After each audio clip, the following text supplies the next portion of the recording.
Alright, so I decided to do my topic on the history of battlefield medicine.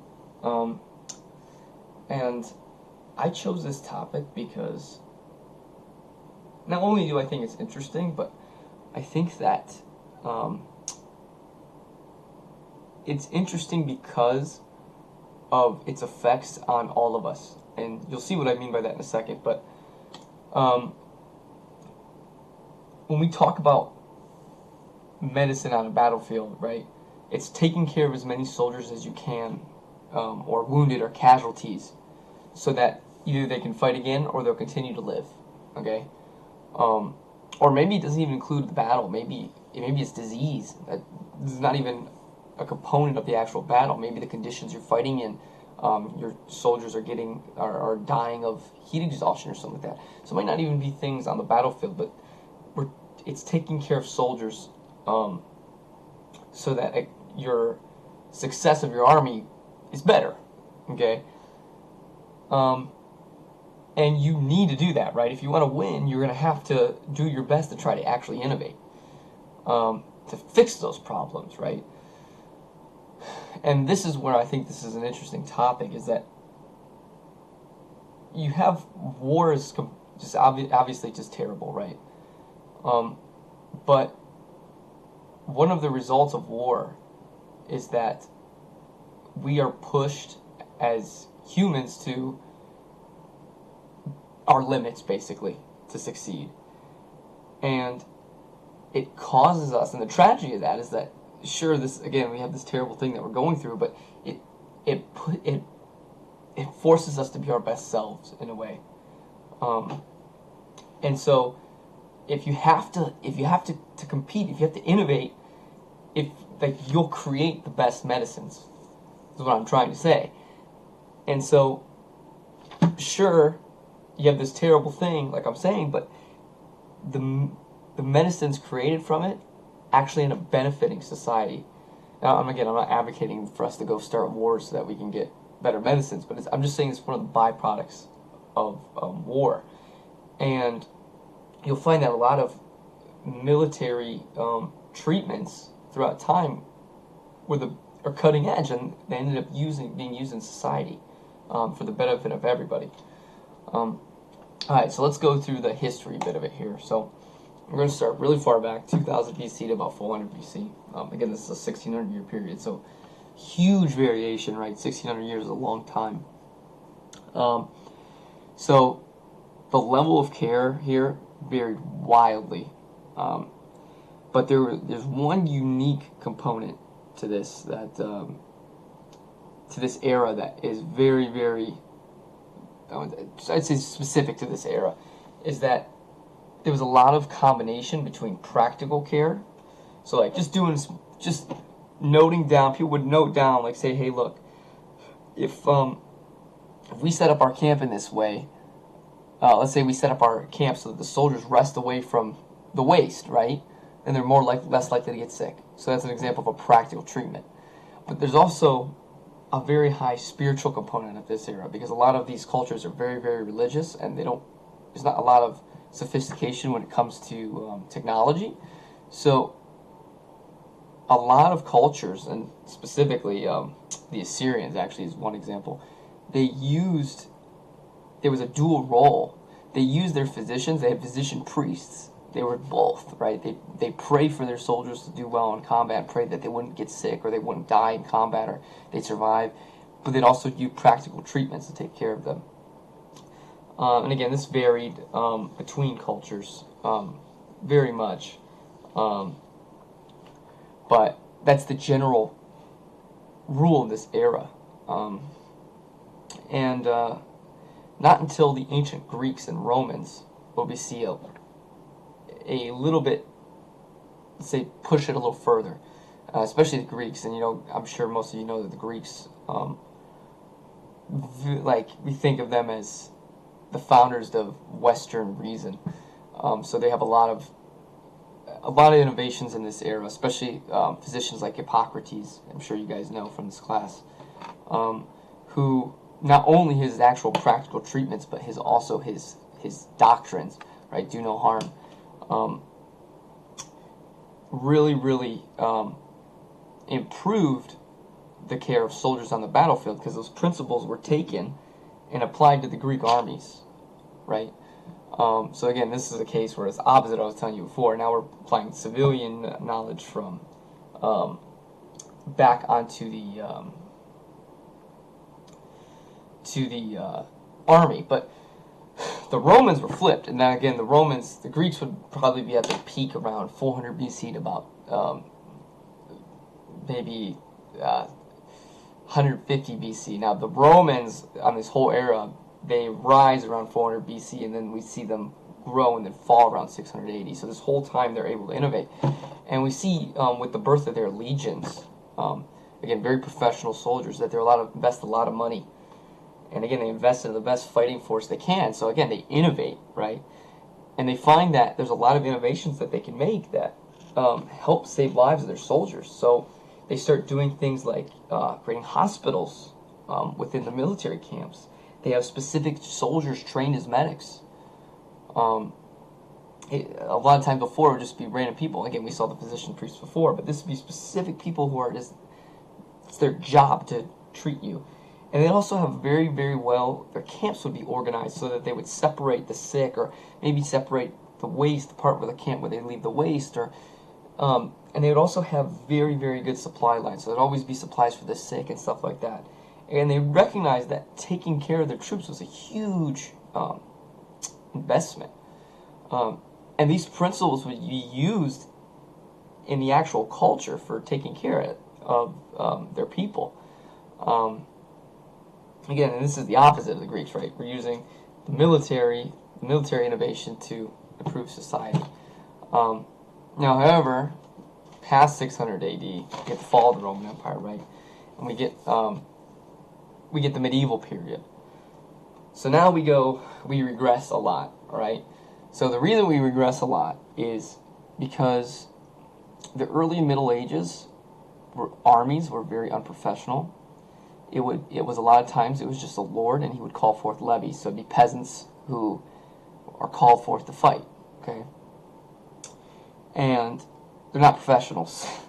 And the lord probably didn't have very much money to begin with if he's calling off all these professionals, which again, they all did it, but he doesn't really care about the peasants that much. So the quality of care is very limited, and a lot of times it would just be some retainer that the lord would have around with them, that would be their doctor.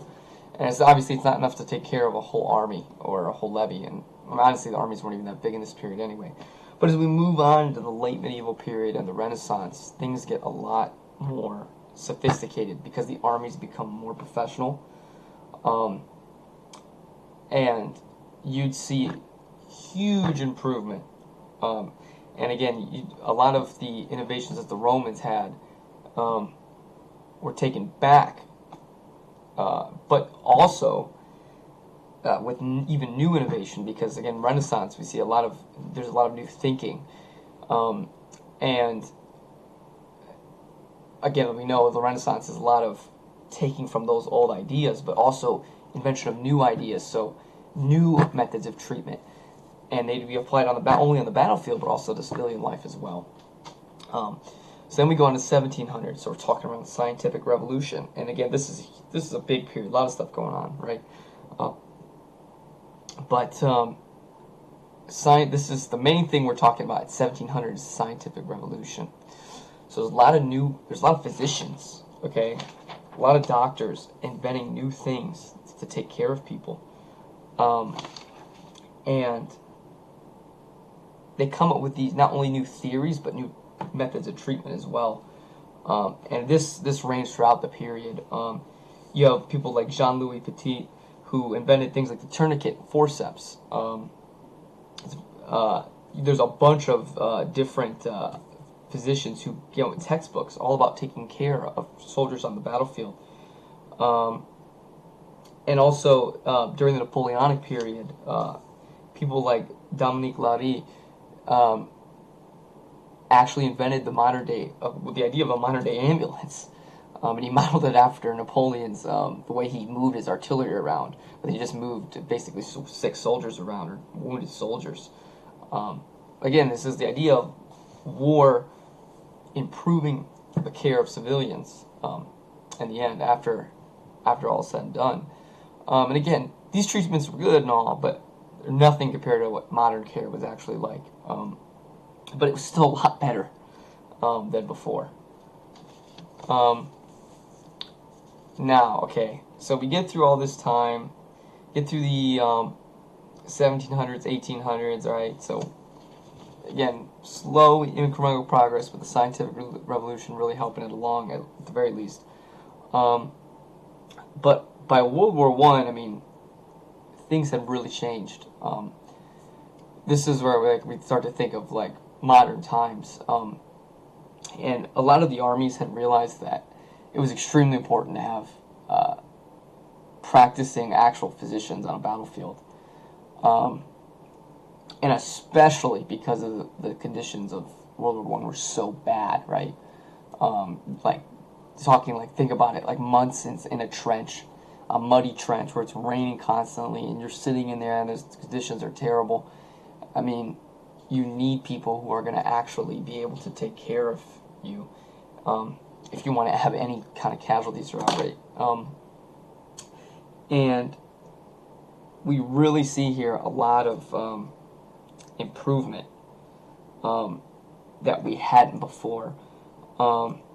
Again, kind of same idea as before, but we'd have special military units that would take care of the wounded in field hospitals, right? You just ship them off the front line back to the field hospital to take care of. But now we have antiseptics and anesthetics, which are new, right? Or not necessarily completely new, but around this era, this is where they're really getting used for the first time, and they're not only widely used but widely distributed. And there's a lot of people, like, so you can keep the risk of bacterial infection and also actually amputate people. And I actually have a stat here, is that from the Civil War to World War I, 25% of amputees would just die. But to World War I, it's only 5%, so it's a huge improvement. And they'd also have a lot more intravenous fluids available, so they'd have things that people, like they'd have blood that people needed if that's for blood transfusion, stuff like that. So again, huge improvement. And these are things that we would see be able to be transitioned into civilian life eventually. But again, war forced people around this time to innovate. So now we go on to the interwar period in World War II. And so the interwar period was basically, people were like, okay, we do not want World War II again. But if it does happen again, we got to be prepared. So scientists started researching ways that how can we take care of people better. And eventually World War II did happen, and they were a lot better prepared this time. But we get even more improvements, right? A lot more surgeries, right? And less, like, again, World War II, World War I was 30 years ago. Like, imagine how much better the surgeries got. They invented intubation, so they could actually let people breathe during surgery better in a more effective way. And it'll open up new surgeries. Better antibiotics, right? Huge improvement in antibiotics in this time, as well as even more access to intravenous fluids. So huge improvement there. But there were still a lot of challenges, right? So they had to deal a lot of times in the cold, in Operation Barbarossa, right? The Germans had to deal with freezing cold temperatures, and are more well equipped to deal with that. Or in the tropics, on the in the Pacific theater, like things like malaria. So soldiers suffering from heat strokes. So they still got to adapt.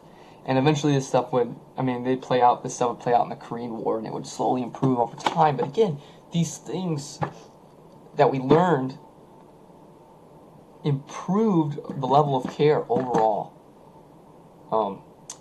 And again, it's sad that there has to be war to improve, but that's that's what it takes.